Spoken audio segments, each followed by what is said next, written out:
इरफान साहब, हाणे अव्हां खां कुझु ॿिनि मामलनि ते राय वठिजे। हिन वक़्तु जेको अपोज़िशन जो रवैयो आहे या जेको हुकूमत जो रवैयो आहे, छा पिया सम्झो अव्हां त हुकूमत ऐं अपोज़िशन खे ॿिन्ही खे पंहिंजनि पंहिंजनि रवैयनि ते ग़ौर करण जी ज़रूरत आहे, पंहिंजी पॉलिसीज़ ते, पॉलिटिकल स्टेप्स ते ग़ौर करण जी ज़रूरत आहे हिन वक़्तु? इहा बदकिस्मती आहे त हुकूमत जो जेको बि इन्हिसार आहे उहो इस्टेब्लिशमेंट ते आहे।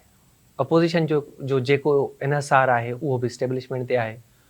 हुकूमत चाहे थी त PTI जी फाइनल कॉल समेत जेके बि अहिड़े क़िस्म जा मामला थियनि था उनखे इस्टेब्लिशमेंट डील करे। ऐं पाण ॾिठोसीं बि त हिन फाइनल कार वारे मामले ते हुकूमत किथे बीठल, किथे बि कोन बीठल। मिड़ई अता तारड़ साहिबु, कंहिं महिल एहसन इक़बाल, कंहिं महिल ख्वाजा साहिबु, जीअं पाण बोड़ में ईअं विझंदा आहियूं धाणा वग़ैरह, त ईअं तौर अचनि पिया। बाक़ी उन्हनि सभिनी मामलनि खे डील कंहिं कयो?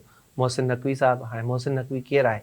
उहो पीपल्स पार्टी में त कोन्हे को, हू पाकिस्तान मुस्लिम लीग नून में बि कोन्हे, हुनजी कंहिं सियासी जमायत सां वाबस्तगी कोन्हे का। पर सॼो जेको डील आहे उहो मोहसिन नक़वी साहिबु कयो, जेको वफ़ाक़ी घरू वज़ीर आहे।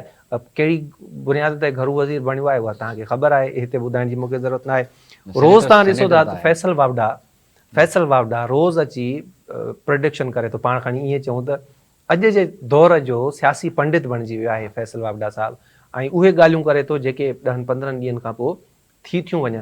कहिड़ी बुनियाद ते थो करे? उहे बि सेनेटर आहिनि, उनजो तालुक़ु पीपल्स पार्टी सां कोन्हे, कंहिं सियासी जमायत सां कोन्हे, कंहिं बि सियासी जमायत सां कोन्हे, पर हू सेनेटर आहे ऐं हू अहिड़े क़िस्म जूं ॻाल्हियूं वेठा था कनि।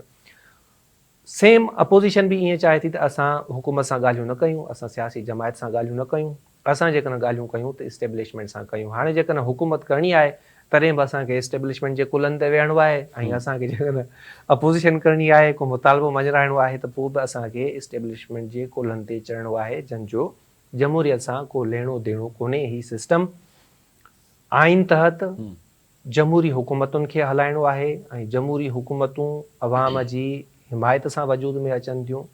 सियासी जमायतुनि खे, असांजे चूंडियल नुमाइंदनि खे जमहूरियत जो असुल जेको पाण खणी चऊं तशख़ुस आहे उनखे बहाल करिणो पवंदो। हुकूमत खे बि होश खां कमु वठिणो पवंदो, अपोज़िशन खे बि होश खां कमु वठिणो पवंदो, ऐं इन्हनि ॿिन्ही धुरियुनि खे वेही पाण में इहे मामला सेट करणा पवंदा।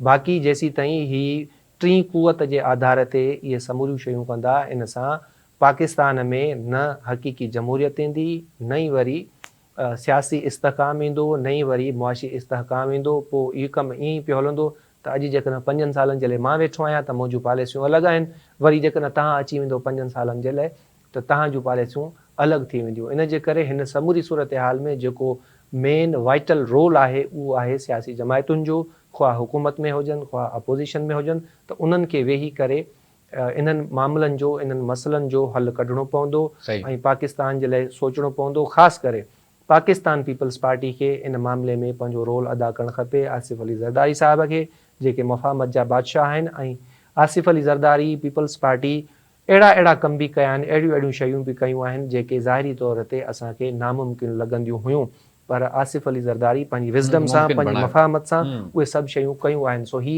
बहरान जेको आहे हुकूमत खे, नून लीग खे, पाकिस्तान तहरीक इंसाफ़ खे, या वरी जेके कंसर्न स्टेक होल्डर आहिनि उन्हनि खे जेकॾहिं को टेबल ते विहारण वारो माण्हू आहे त उहा पीपल्स पार्टी आहे, आसिफ़ अली ज़रदारी साहिबु आहे। हाणे ॾिसूं था पीपल्स पार्टी खे ऐं आसिफ़ अली ज़रदारी साहिब खे इन जो ख़्यालु कॾहिं थो अचे।